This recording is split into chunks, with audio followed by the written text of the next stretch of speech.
En toutes circonstances, l'humain est attentif à sa survie, à sa sauvegarde, à ses équilibres et à son bien-être.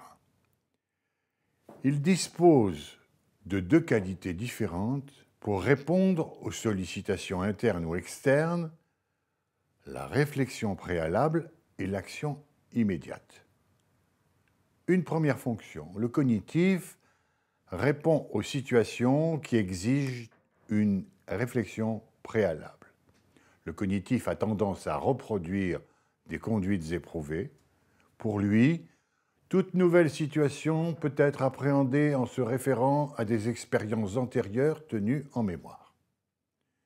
Une autre fonction, l'essentiel, conduit à réagir dans l'instant. L'essentiel fait fi des habitudes, il improvise, il dicte la conduite immédiate à tenir. Pour lui, toute situation qui se présente est unique et exige donc une réponse originale. Le cognitif est doué de la raison et il est persuadé de la toute-puissance de la raison et tend à fonctionner sans se préoccuper de l'essentiel. Il repousse, il ignore les signaux en provenance de l'essentiel, il occupe le devant de la scène et en particulier c'est lui qui dit « je », première personne.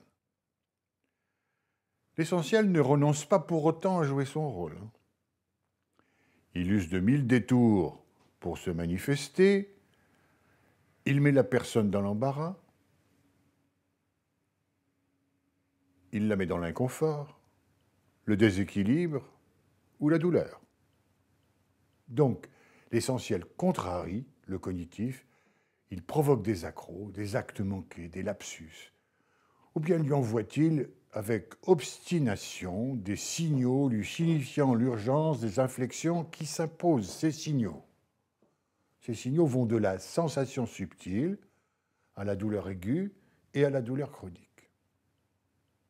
Le sommeil paradoxal, nocturne, la rêverie, le temps de l'hibernation durant lequel le sommeil paradoxal atteint sa plus large amplitude, sont autant d'espaces où l'essentiel rencontre les conditions optimales pour se manifester à l'attention du cognitif.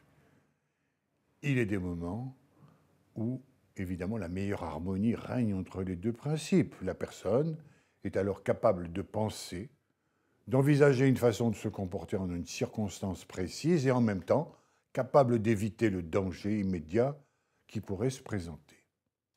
La personne envisage alors le futur sans cesser de préserver son intégrité au présent. Voilà une théorie minimaliste. Nous l'avons vu, c'est uniquement le binôme cognitif-l'essentiel qui tiendra lieu de théorie en relance de la dynamique personnelle.